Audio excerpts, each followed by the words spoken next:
Joining us live now is Shadow Assistant Treasurer Stephen Jones. Stephen, thank you for your time. Great to be with you, Annalise. Now, we know the economy has taken a huge hit. It does seem like the promised surplus is under threat, but is that not expected when you have a global force like coronavirus impacting your bottom line? Oh, look, I think the thing here is that the government has been caught napping. A few months ago, they were having T-shirts and coffee cups printed saying surplus achieved, economy going gangbusters, when the truth was very, very different. Growth was flagging.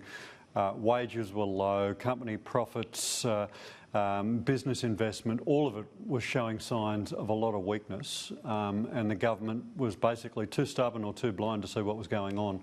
We were calling for stimulus measures. We repeat those calls because we see the capacity of this crisis to spread from just the tourism sector and the higher education sector, which are the most exposed at the moment, through to other areas of the economy. So we're repeating our calls for the government to implement a stimulus package. It is much needed. The government seems to be too busy patting themselves on the back and looking backwards and not forwards. We need some leadership, and we're certainly not getting it from this Prime Minister. I mean, we're talking about the IMF has said that global growth was supposed to go from 2.9 to 3.3%. Now it's going to go to 3.2 because of coronavirus. That's huge in global context. Had Labor done anything to try and prepare for something as seismic as coronavirus? Well, our runs are pretty good, I've got to say. We haven't been in government for 7 years. So the question is, what has the government done to prepare us for this? The answer to that is very little indeed, entirely reliant on monetary policy, refusing to do anything to budge demand, refusing to do anything to boost wages growth, watching productivity decline, watching business investment decline, which has left us in an incredibly vulnerable position. Do not add worse insult to injury by failing to intervene now. We need a stimulus package. We need to be looking at those sectors of the economy which are immediately impacted, but we also need a plan. So revisit those suggestions we were putting to the government at the end of last year. Bring forward the tax cuts, bring forward some of that infrastructure investment.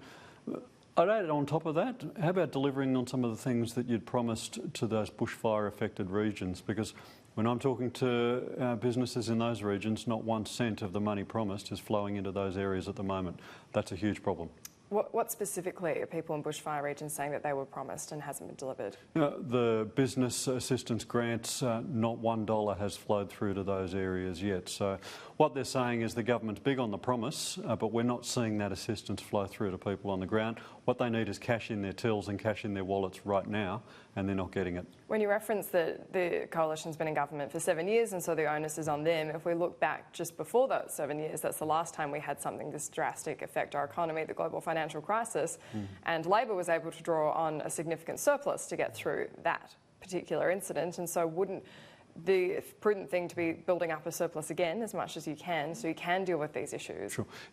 What Labor did was implement a fiscal stimulus package which meant Australia, almost alone in the entire world, didn't see the sorts of economic devastation visited upon households. You had the opportunity to use that fiscal stimulus package because there was a surplus. Surely the point is we acted and did what is necessary. Governments aren't households. Governments have the capacity to draw down on their extra borrowing capacity, and this government has got a fantastic set of borrowing numbers at the moment. Money has never been cheaper. A great environment for the government to be investing in infrastructure. They should be bringing forward those tax cuts, as we've already talked about, because people need the cash in their wallets now. Business need the stimulus and the confidence now. Now is the time for the government to be acting like Labor did back through the GFC. We didn't dilly-dally, we took the best advice and we thought we have got to put the interests of households, of workers, of businesses first.